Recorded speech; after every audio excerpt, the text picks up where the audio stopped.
As a ninth grade English teacher, one of the questions that I often get from students is, why doesn't this author just come out and say what they mean? Especially if we're dealing with poetry or a difficult piece of literature. Why does the author use symbols and metaphors? Why don't they just say what they mean? Well, the short answer to this question is that if an author has an important truth to communicate, they know that this truth is going to stick with their audience in a more powerful way if the audience has to do some of the work in trying to figure it out. And this is especially true if the truth in question is something that runs counter to what the audience already happens to believe. So let me just give you an example of what I'm talking about here. The mid-20th century author George Orwell was famously anti-communist. Now, he could have just written a series of essays explaining why he didn't like communism and, laid out the case logically and just came out and said what he meant. But if he had done that, if he had just said what he meant, well, probably nobody would have read it, first of all. And probably the people who already agreed with him would have continued to agree with him, and the people who already disagreed with him would have continued to disagree with him. But that's not what he did. He wrote a short book in the form of a parable called Animal Farm. He wrote a novel called 1984. And through these stories, he communicated the truth about communism.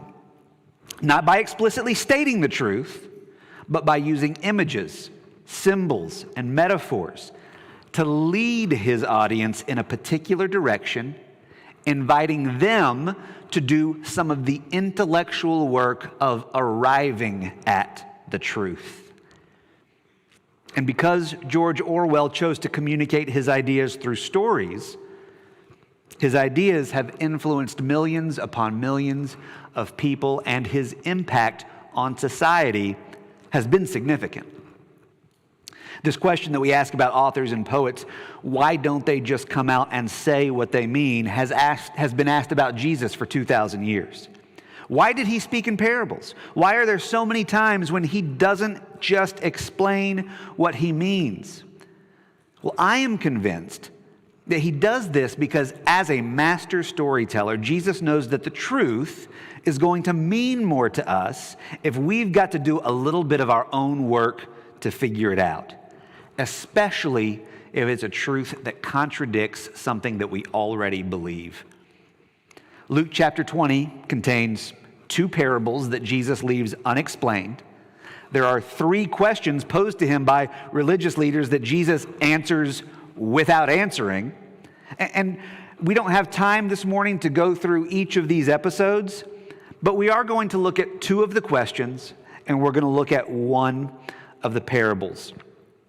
We're going to pay special attention to the story in which Jesus tells his questioners to render unto Caesar the things that are Caesar's, and to God the things that are God's.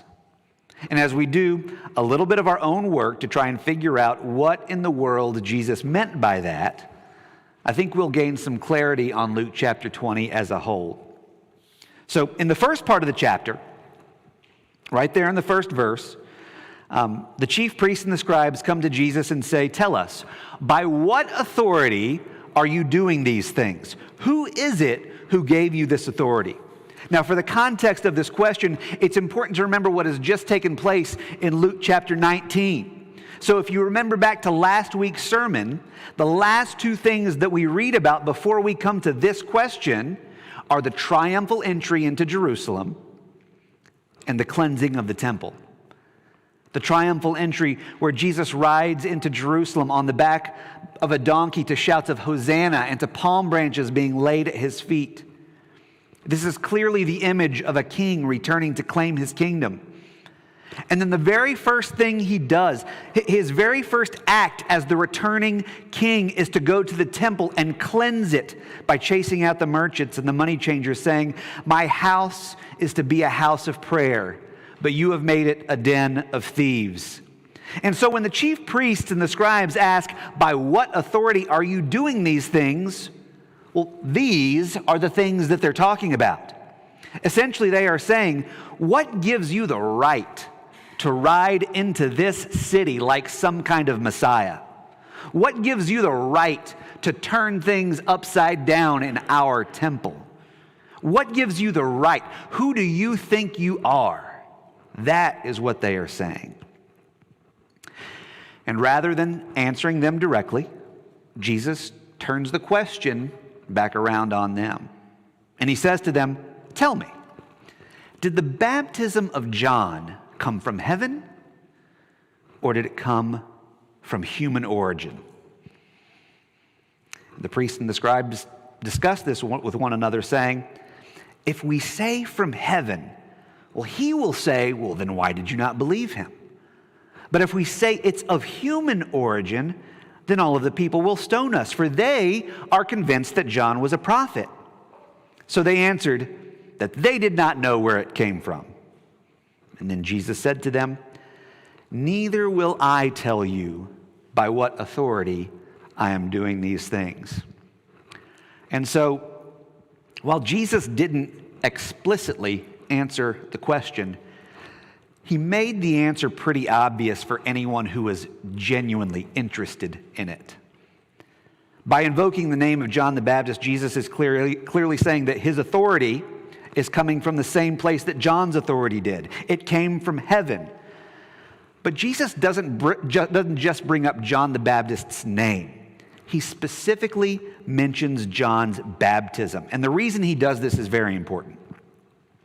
Because just as Jesus' triumphal entry carried with it the symbolic imagery of a rightful king returning to claim his kingdom, Jesus' baptism 3.5 years earlier carried with it the symbolic imagery of a new king being anointed. Just as the prophet Samuel anointed David as king, John the Baptist anointed Jesus as king at his baptism. And so, from the moment of Jesus' baptismal anointing, everything that he does after that, he is doing as the rightful king. The thing that we're supposed to understand here is that for the last 3.5 years, Jesus' ministry has been all about a king going out and expanding his territory. A king going out and claiming his kingdom.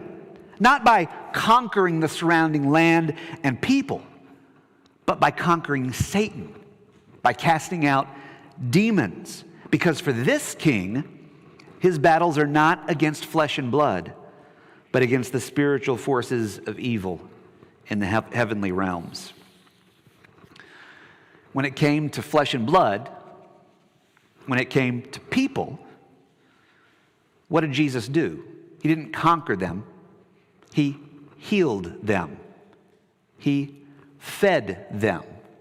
He forgave their sins and taught them how to live a new life in his new kind of kingdom.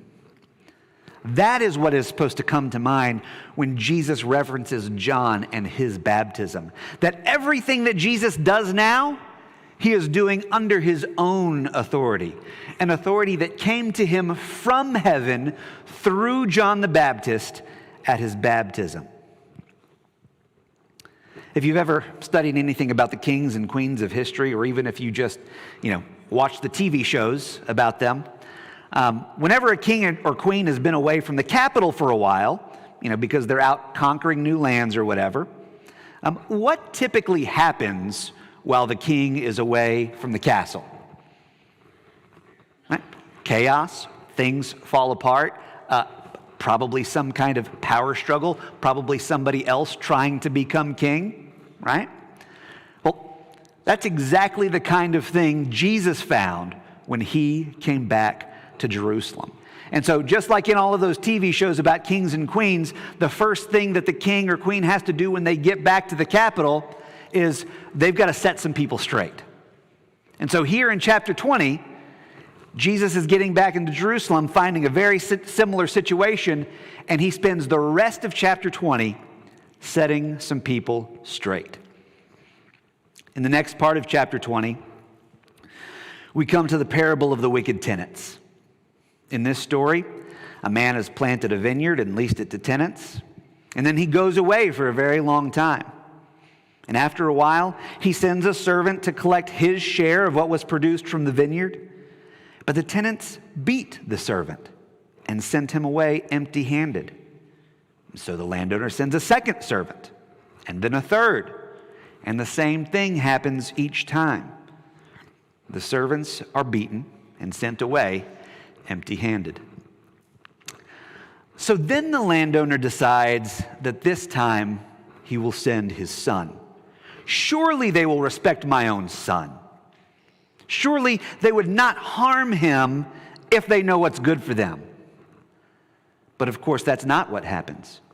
This time, the tenants don't just beat the messenger, they kill him. And so Jesus asks, what do you think the landowner will do when he finds that the tenants have killed his son? This time, the landowner will come himself. He will destroy the tenants, and he will give the vineyard to other people.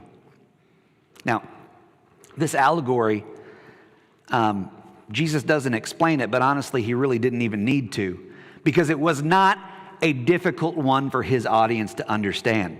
They knew without needing any explanation that the landowner was God, the tenants were Israel, the servants were the prophets, and the son was Jesus himself. This wasn't difficult for them to understand, but it was very difficult for them to hear. We see that in their reaction here in verse 16, where they say, "Heaven forbid. Heaven forbid that we would kill the chosen one of God. Heaven forbid that God would ever take his promised land from us. Heaven forbid that God would ever take the temple from us. Heaven forbid." The idea that God would take away the promised land from his chosen people was shocking to them. Especially the land where the temple sits, which is the most important piece of land. Because even though destruction and exile is something that the people had experienced before, there's something different about the way Jesus is communicating it here. There's more of a finality to it. This image that Jesus creates is one of permanent, total destruction.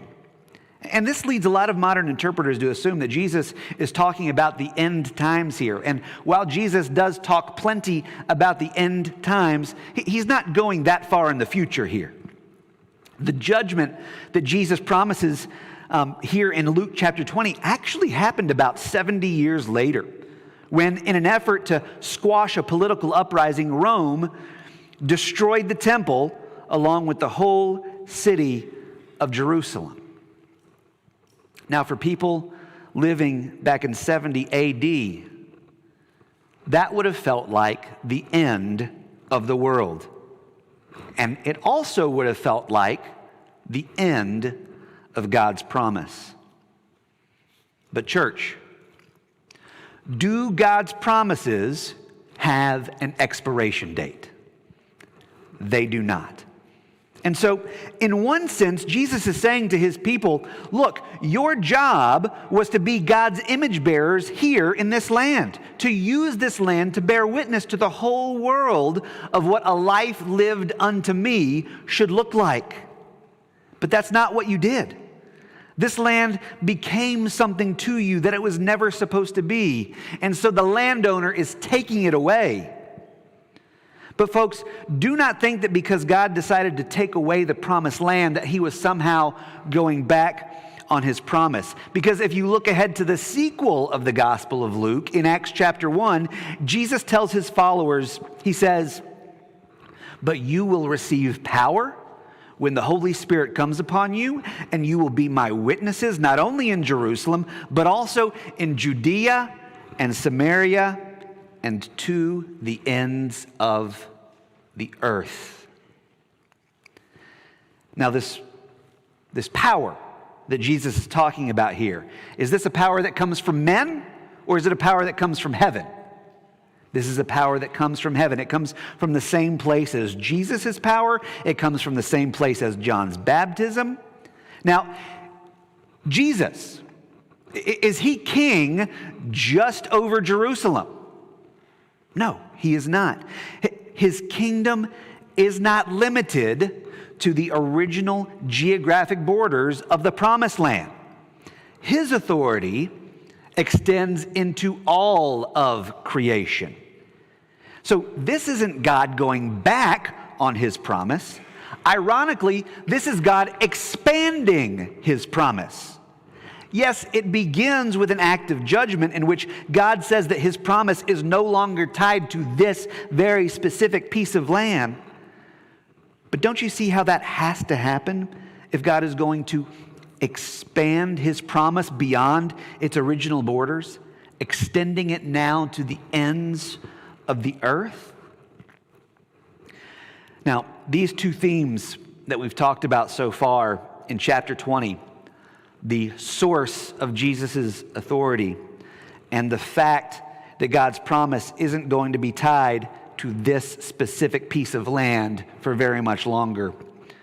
These two themes play a big part in what happens next.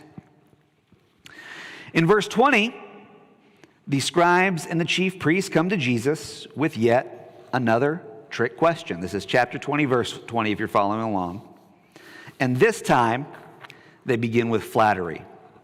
And they say, "Teacher, we know that you are right in what you say and teach, and you show deference to no one, but teach the way of God in accordance with the truth." So they've started out by saying, "Hey, where do you get this authority?" And now all of a sudden, "Hey, we know you speak for God." All right? So they're beginning with flattery this time because it didn't work out so well for them the last time they approached him with a trick question. So, and you show deference to no one, but you teach the way of God in accordance with the truth. So tell us this: is it lawful for us to pay taxes to the emperor or not? Now, Jesus knows that according to the calculations of his questioners, if he says that people should pay their taxes, well, that's going to be putting him into conflict with the people, because no people have ever liked to pay taxes, right? But if he says that they should not pay their taxes, who is that going to put him into conflict with? It's going to put him into conflict with Rome, right? Now, they were not expecting the kind of nuance with which Jesus answered the question, because he doesn't just go straight to answering it. Before he answers, he tells one of his questioners to produce a Roman coin. Now, he doesn't just ask this from anybody in the crowd. He specifically wants one of his questioners to produce the coin. And when they produce that Roman coin, they are acknowledging publicly that they are participating in the emperor's system. And so when Jesus says, "Render unto Caesar the things that are Caesar's, and unto God the things that are God," the surface level meaning here is simply that if you are going to participate in the emperor's system, that is going to come with a price. That is going to come with a price. But folks, that's just scratching the surface of what Jesus means here. Tell me, what kind of Messiah were the people hoping for? What kind of Messiah were they hoping for? They were hoping for right, I heard somebody say it, right? A warrior. They were specifically hoping for a warrior who was going to come in and kick out the Romans, okay? Kick out the Romans and establish a new political order for Israel. Okay? Now, Jesus has just spent all of chapter 19 and the first part of chapter 20 letting us know that he is, in fact, the one true king. But what he's telling us now is that he is not going to be the kind of king that we want him to be. Remember, Jesus is in Jerusalem to claim his kingdom. And so if he had wanted to set up a political Christian nation, he would have done just that.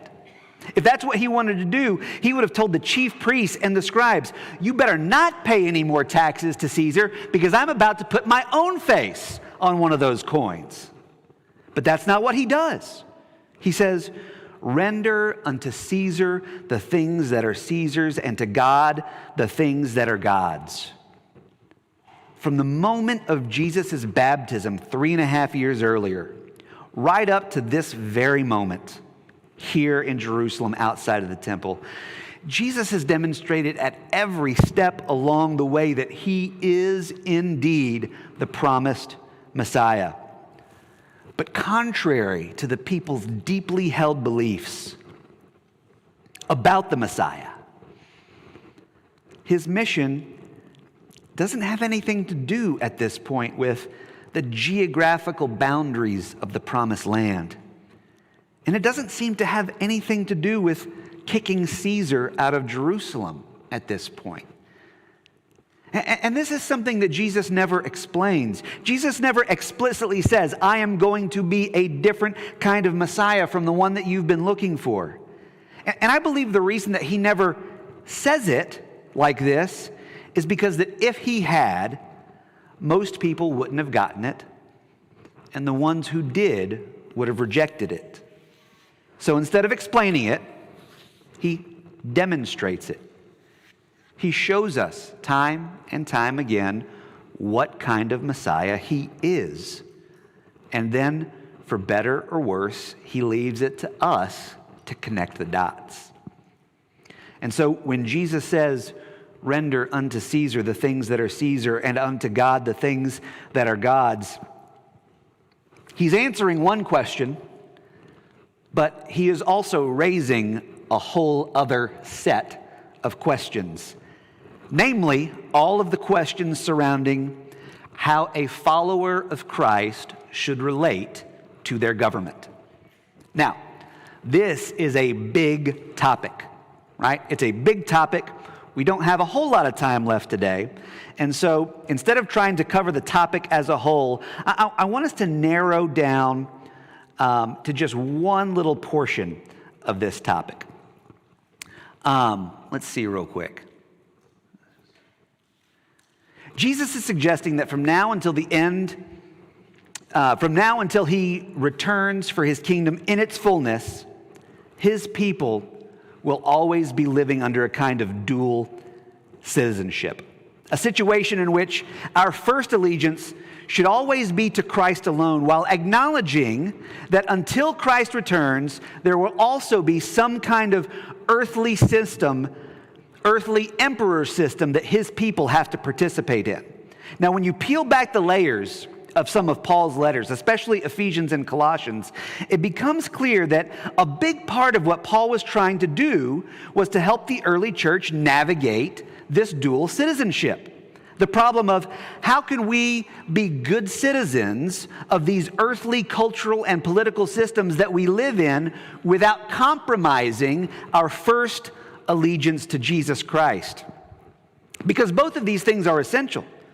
As part of our allegiance to Christ, we also have to be good citizens of whatever nation we inhabit, so that we can point the other people living in those nations to Jesus. But we've got to do that in such a way that we aren't compromising our first allegiance.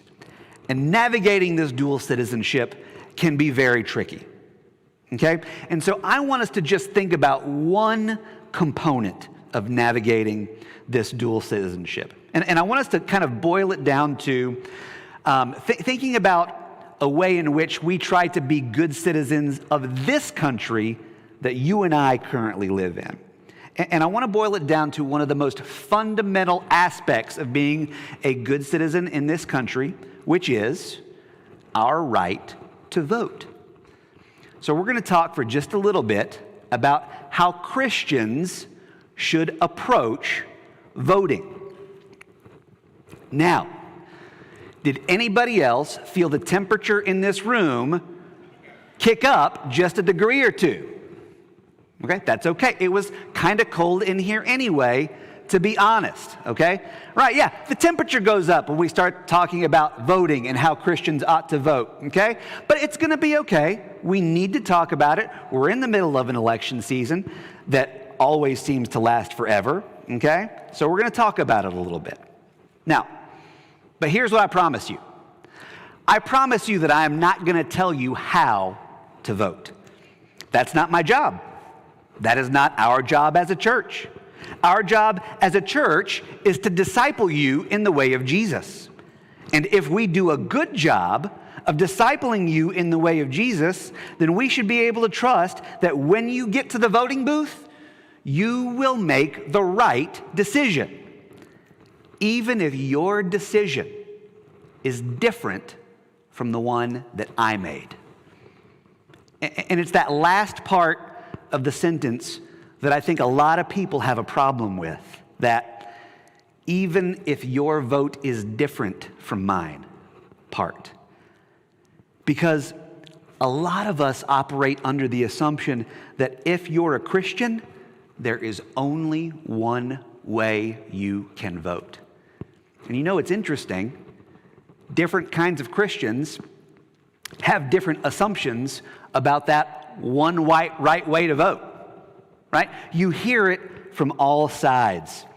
You may hear one person say, I just don't understand how a good Christian person can vote for that man. Or, I just don't understand how a good Christian person can vote for that party. Right? Or in this day and age, you may hear somebody say, I just don't understand how a good Christian person could vote for either of these jokers. Right? You hear it all kinds of different ways, right? We have a hard time understanding how other Christians can vote differently than we do. And when we do that, I think we're forgetting that Republicans, Democrats, independents, everything in between, all of that falls under the category of Caesar. All of it is Caesar. Now, what I have found over the years is that most people have one or two issues that are very important to them. And most of the time, those issues are important for very real and very personal reasons. And human nature is such that if a candidate or a party champions this particular issue that is important to me, well, then all of a sudden, that's my team. Right? That's the way politics works in America. It is a team sport.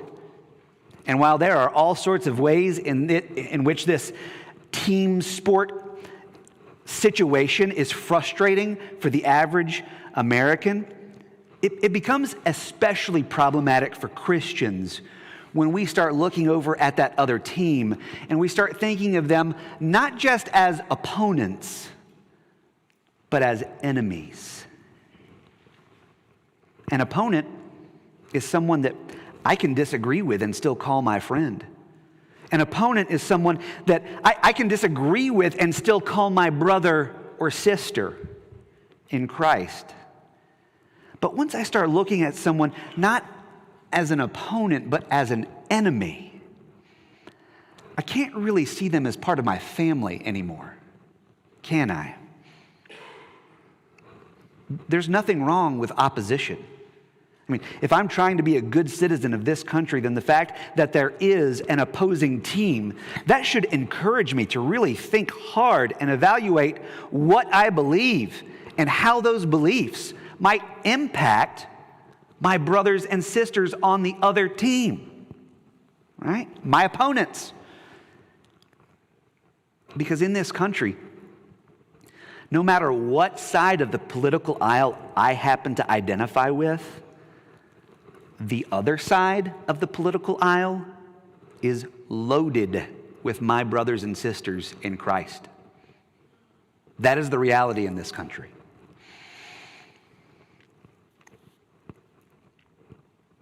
But when I look over to that other side, if all I can see are enemies, then I wonder if what I've done there is I've gone beyond rendering to Caesar the things that are Caesar's, and I have started to render to Caesar the things that ought to belong to God. And here's why I wonder that. Because if my first allegiance is to Jesus Christ, then at the very least, I should be able to recognize my brothers and sisters when I see them. At the very least. I may disagree with them on some important issues, and our disagreements, like all brothers and sisters, may get heated at times. But at the end of the day, we're still brothers and sisters, and we should love each other. If my first allegiance is to Christ, then I ought to have the humility to understand that I don't know everything. Yes, my political convictions may be well-reasoned and well thought out, and yes, it is a good thing for me to stand firm on my convictions. But it is also true that whether or not I have the eyes to see it, my political opponents are right about some things. And I am wrong about some things, even if I don't know what they are yet. There are some people on the other side of that political aisle who are smarter than me, who are more righteous than me, who walk more closely with Jesus than I do. And so if you ever find yourself asking the question, how can a Christian vote for that person or that party? My challenge to you is to not let that question linger. And don't just invent an answer to that question without actually talking to a real person. I want to encourage you to find a Christian who votes differently than you do and ask them, why do you vote the way you vote? The answer might surprise you. You know, one of the troubling things about the way in which we consume media these days is that most of us curate all of the news and information that comes our way. And so that means that if you're a conservative, then most of the news or information that comes your way, most of the news and information that you see is from a conservative source. And if you are liberal, most of the news and information that you receive is from a liberal source. And that means that if you're conservative, then everything you think you know about liberals, what kind of source did that come from? Most of it came from a conservative source. And if you're liberal, most of what you think you know about conservatives came from a liberal source. That's the way our information works these days. But let me ask you something. If you wanted to find out about why do Christians believe what they believe, let me ask you, should you ask a Christian or should you ask a Muslim? Of course, you should ask a Christian. But we don't do that. When it comes to trying to understand the way people believe that is differently from people who believe differently from us, whether it's liberal or conservative, we tend to rely on members of our own team to tell us what the other team believes. And that makes no sense.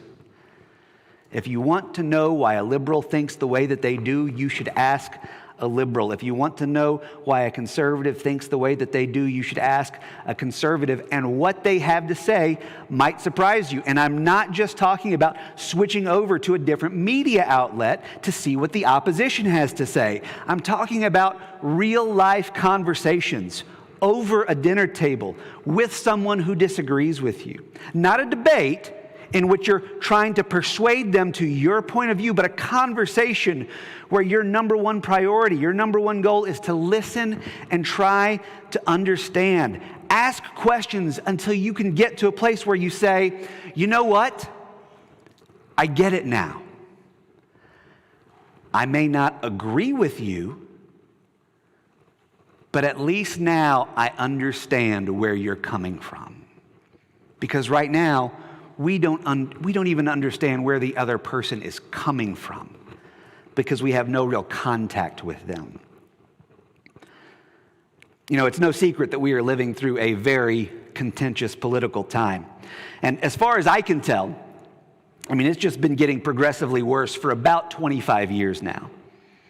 And so I guess what I'm trying to get at with all of this, as Christian Americans, maybe the most important thing that we can do right now to satisfy both our primary obligation to Jesus Christ as Lord and these secondary obligations we have to be good citizens of this country, I think maybe the most important thing we can do right now is to be peacemakers. I mean, that is one of the most fundamental characteristics of being a Christian, right? Blessed are the peacemakers, for they are called children of God. But I got to tell you, when I look at how Christians, by and large, are navigating our current political climate, there's a lot of us that don't seem to have any interest in being peacemakers. There's a lot of us lobbing grenades, throwing more fuel on the fire. And I think the reason we do this, the reason that we get so wrapped up in politics is that we're making a mistake that is not unlike the people in first century Jerusalem. We have mistaken our political opponent for Caesar. And we think that with our vote, maybe we will elect a savior to come and kick Caesar out once and for all. And we've forgotten the reality, which is the whole thing.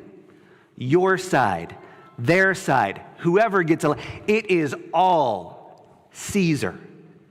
And we forget the actual truth, which is that by just casting a vote, I am participating in Caesar's system. And that is all fine and good. We need to be participating in the system, right?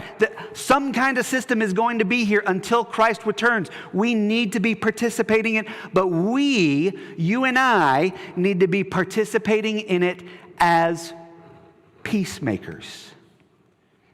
And you may say, but John, the stakes are so high right now.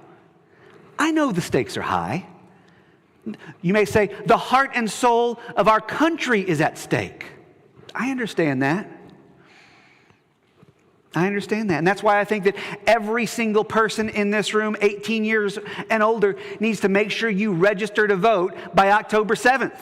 And then when election day comes around, I want to encourage you to get out and vote, right? The stakes are high. That's why all of us should be voting. I get that. But there is something else I also understand. I understand that the stakes have always been high. You know, every single election of my life, someone comes along and says the stakes have never been higher. But you know, there was a time in this country when an election determined whether or not people of color could eat in the same restaurant as me. There was a time in this country where an election determined whether or not women were going to be able to vote. There was a time in this country where we had to decide whether or not we were going to go on enslaving human beings, treating them like cattle. And you're telling me that the stakes have never been higher than right now? Miss me with that. I don't buy that for a second. The stakes have always been high.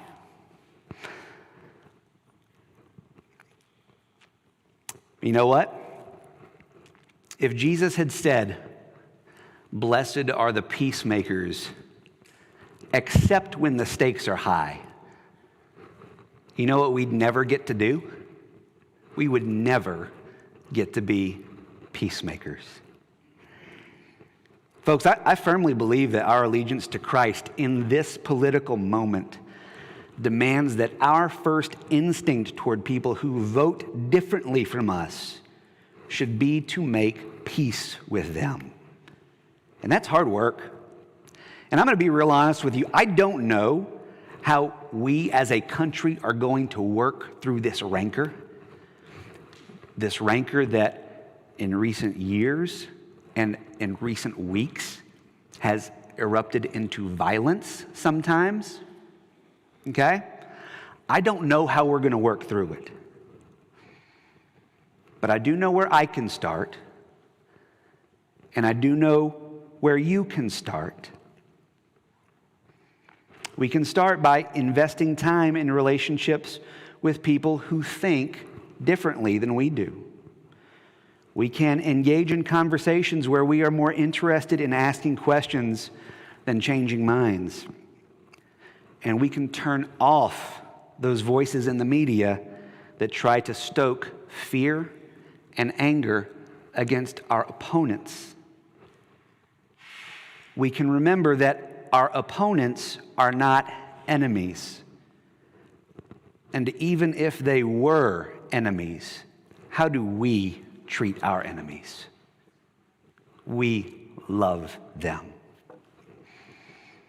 And so if I can do that, and you can do that, then all of the rest of that political noise that may persist out there, we can let that be Caesar's problem, while you and I follow in the way of Jesus.